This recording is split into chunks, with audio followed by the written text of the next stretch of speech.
Wow.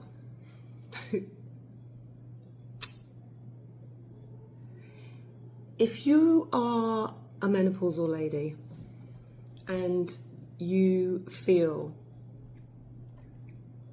that you're losing the plot,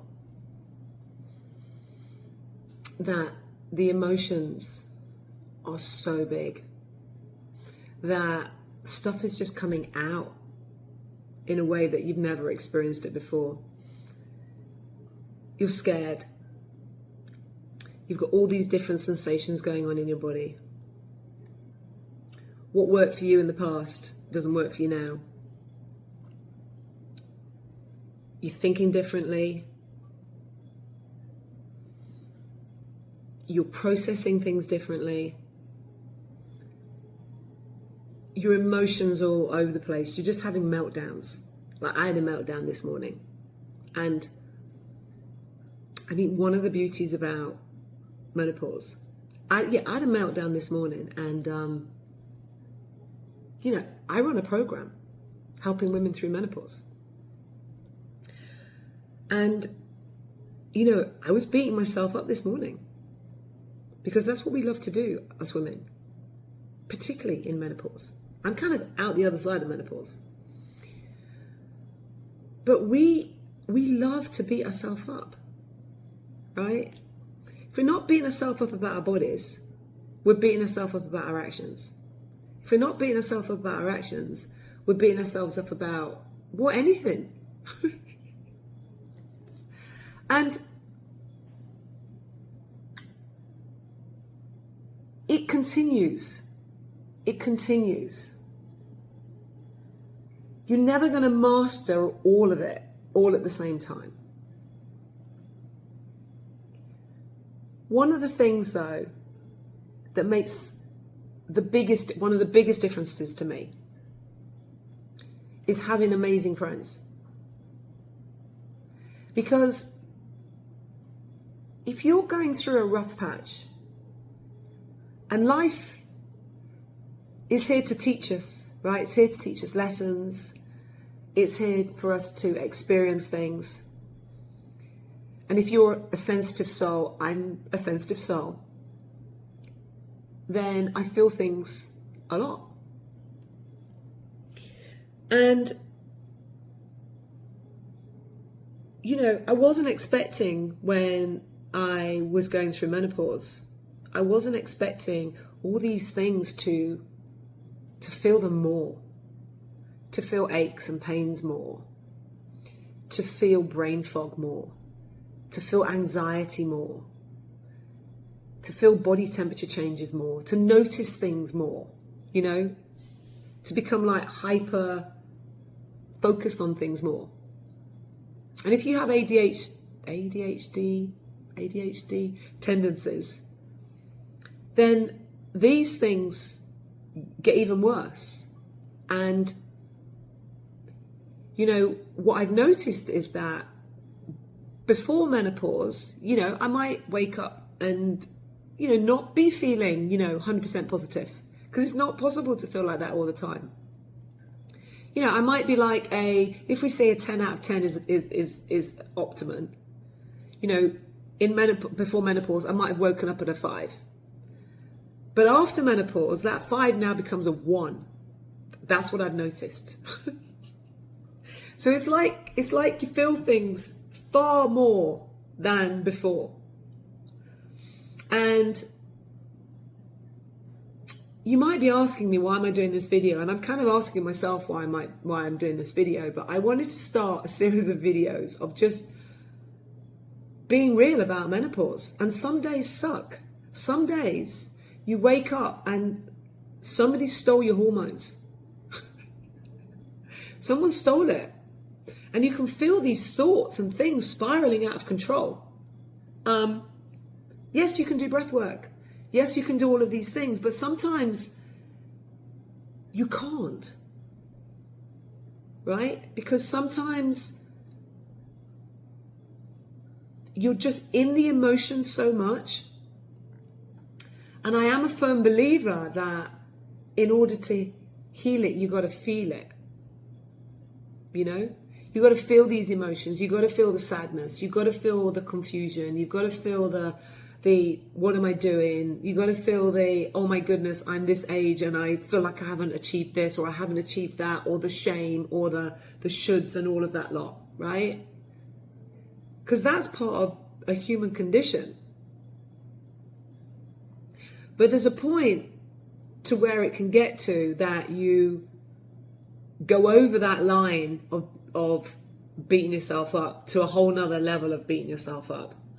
And if you get to that point, it's really good for you to be aware of things that can shift your state when you're in that point. Now, for me, the thing that shifts my state the most is chatting to a friend, like a bestie. You know, someone that knows you really, really well. Someone that can hear you, can support you. Because it is isolating when you're feeling these feelings. But know that those they're not gonna last. They feel like they're gonna last. The intensity feels like it's gonna last. But if you do something that shifts your state, talking to a friend, moving, like changing your place that you're at, right? Doing something different, causing an interruption. You know, because if you wake up and you're like, you can't get out of bed, and you're having one of those days where you just want to do a duvet day all day, yes, that will help, right? Because if you want to nurture yourself, if you want to, nurture the little you or whatever. But there does come a point, and you'll know this in yourself, but there comes a point where you feel that you've gone down even more. That feeling of like, oof. That is the point that you have to interrupt what you're doing. All right? So there's going to be, at some point, there's going to be a point where you need to go for a tinkle. And that's a really good point when you've gone for that tinkle to not get back into bed. And to have a list somewhere of the things that shift your state. It might mean listening to music. Now, you might be somebody that's injured. You might have got an injury right now. So you might not be able to exercise. But you might be able to move your arms. Right? You might be able to sit down and dance. It might be making something. It might be telling your bestie how much you appreciate them. This might happen as well at 3 a.m. And if it does happen at 3 a.m, quite often it's because your blood sugar levels have dropped. And it's very possible that that can be due to like not eating enough food the day before, not eating enough protein the day before. And this affects your cortisol levels, but that's another conversation for another day. But yeah, if you're having a really bad day, I just want you to know that it is going to pass. And you are so strong. And you are so resilient. And you are a light into this world. Like, people love you. You motivate people. You inspire people. And it's okay to have a day or a couple of days or a week where you're not feeling on your A game. It's okay to feel scared. It's okay to feel shame, to feel unlovable, to feel not worthy. These are all feelings that we feel when we go through menopause. They get heightened, not with everybody, but as you start to reduce the amount of hormones that you have in your body, right, they affect your moods, they affect your energy levels, they affect all the things that are happening in you. And there's going to be some days where if you've got a lot of stress going on, that's not necessarily what you think, or sometimes you've had so much stress going on for such a long time that you've just got used to it.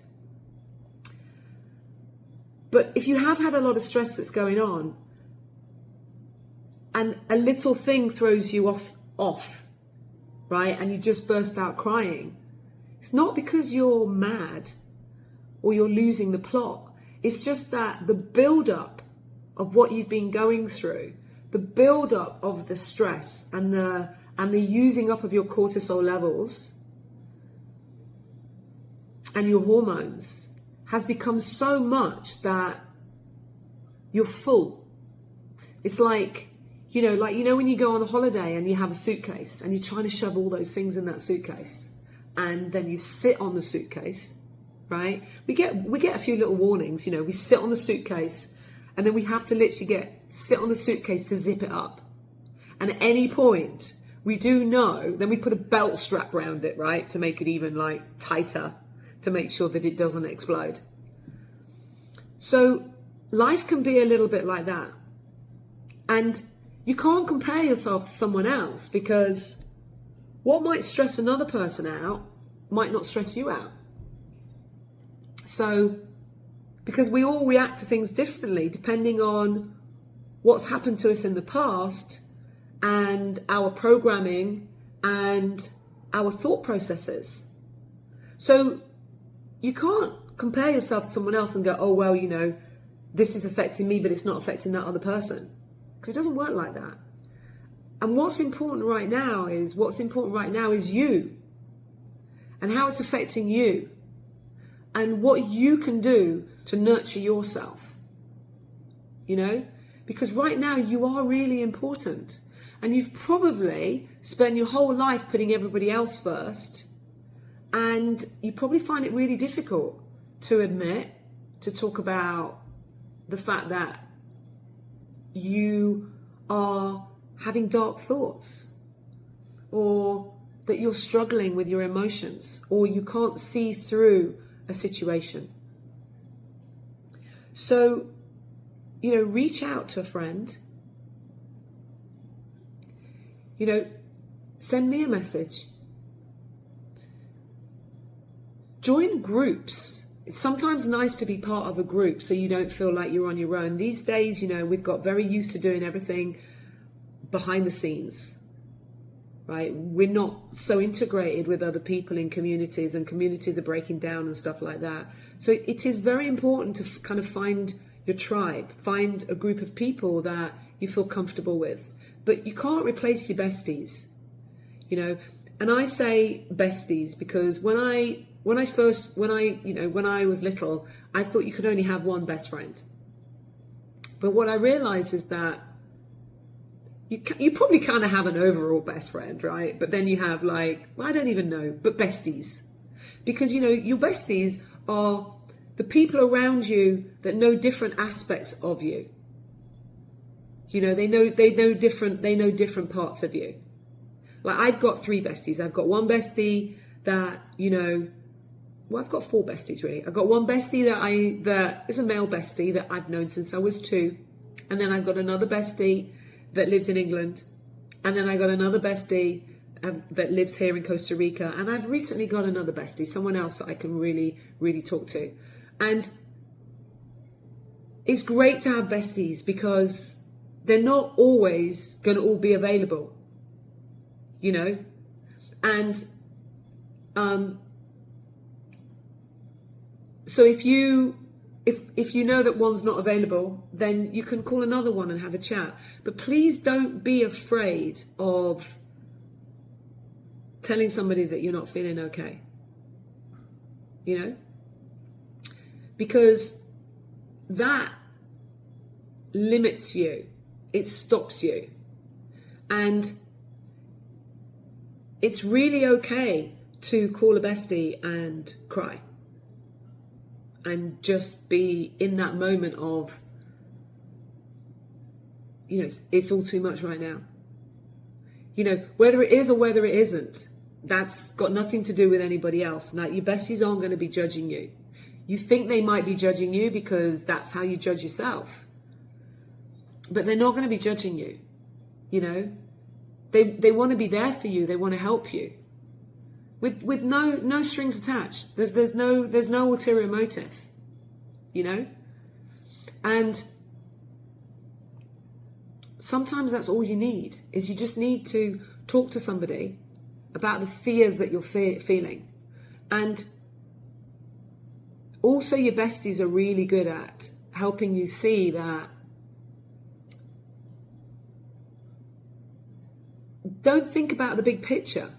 You can't figure it all out, especially if you're super stressed out, because your ability to be able to solve problems and your ability, you're running, you're in fight or flight, you're running up the tree. Your only thing that you can deal with right now is the next moment, and then the next moment, and the next moment. So, when you're in that position, you're in overwhelm already. You're already overwhelmed. So the thing to do is to, and I teach this stuff, right? I'm not perfect. I teach this stuff because I go through it, and I've been going through it. And so I've learned a lot of going through it. But don't think for 1 second that I don't have my moments, because of course I do. I'm human. But the great thing about besties is that, one, it causes a distraction, but two, they help you just see the next little step for you to take.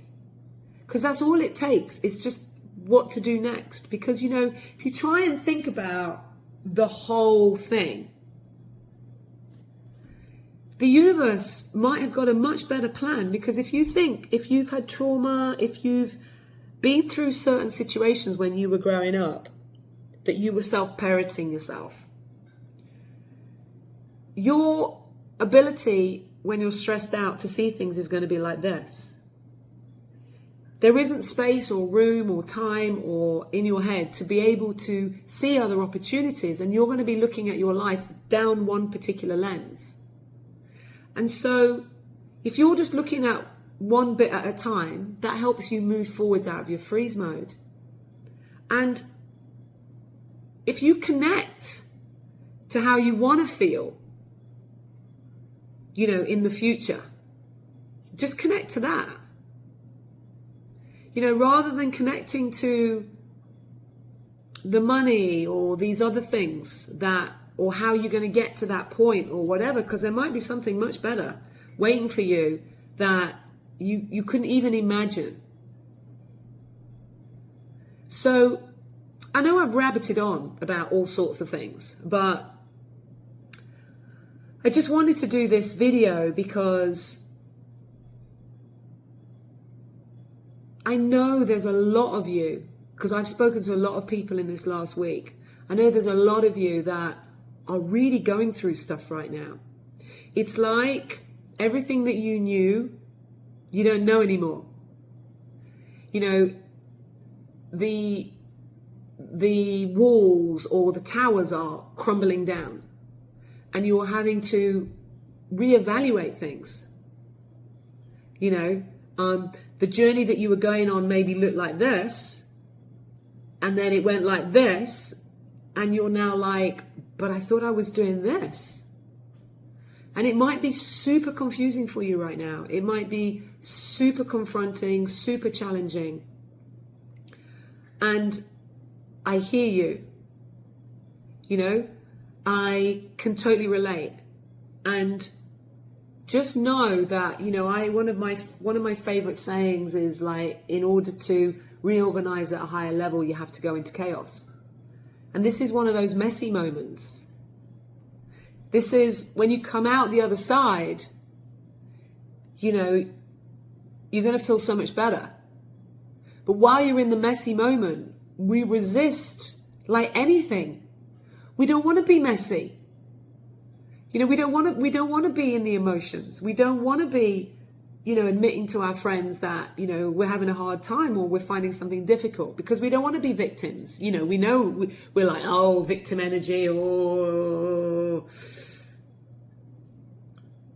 But telling people how you feel and honoring those emotions within yourself, naming them,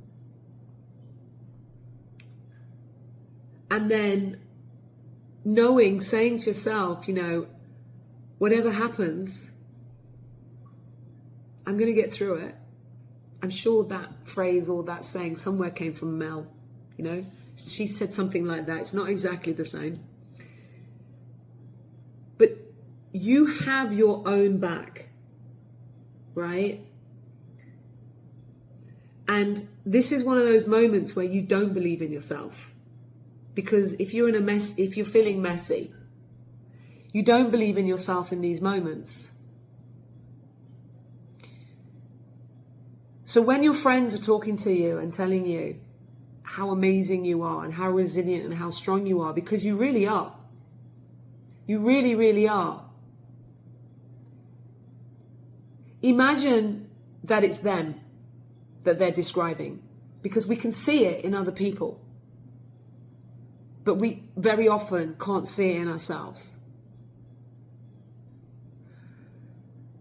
So if you're going through a rough day today, I'm sorry that you're going through a rough day today, because it sucks.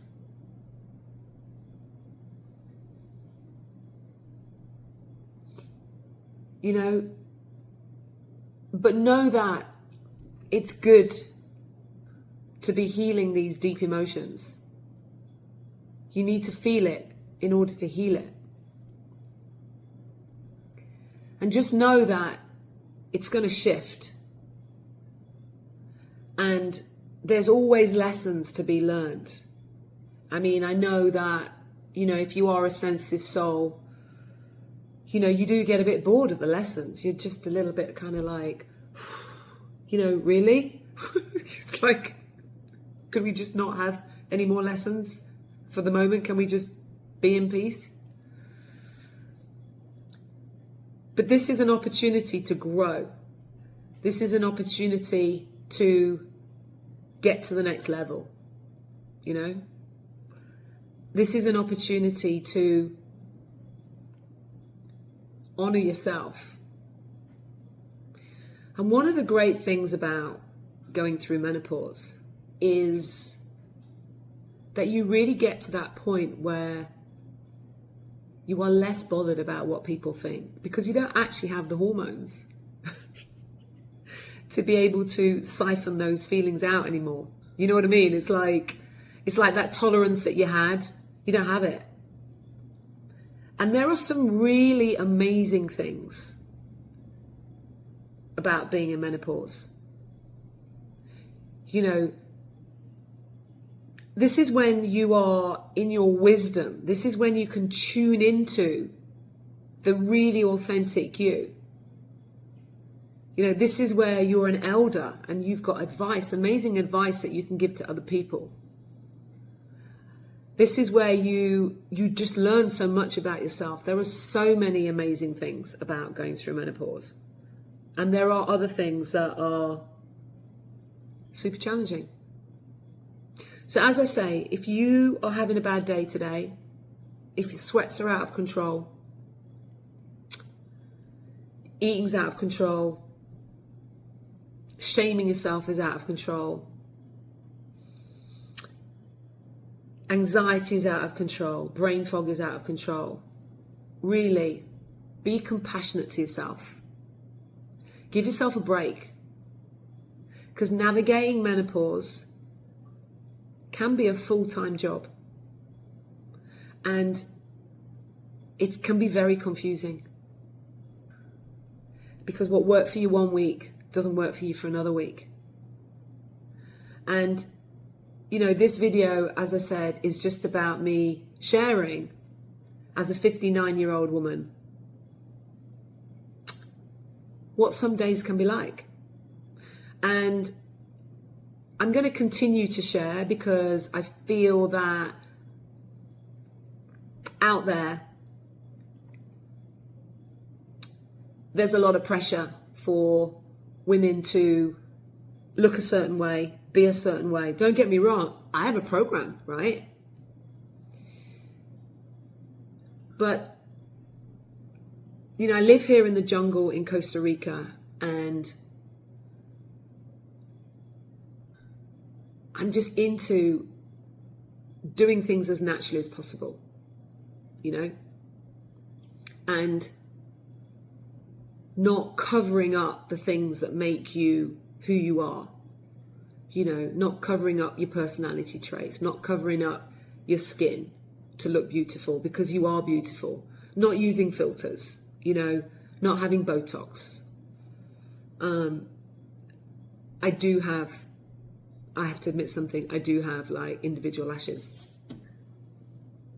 But actually, I was actually crying this morning, so I've actually lost quite a few. This eye has less than this eye. You know, so if you're having a bad day, call a bestie. They're there for you. They love you. They're there for you. Like you're there for them. Get out in nature. If you're disabled and you can't move, shift. Go into a different room. Put on some music. Just do something different. If you're in bed and you can't get out of bed, the next time you get up to go to the bathroom, stay up. Maybe put on something that makes you feel amazing. You just might not be at this stage where you can do breath work, or you can do EFT, or you can do all of these other things. You know, there's levels. I think you need to be at like a 4 out of 10 to be able to do those. So just do whatever you can do to give yourself a bit of joy, and it will pass. And then congratulate yourself on that effort that you made, and just know that you can do it, that you are going to get through it.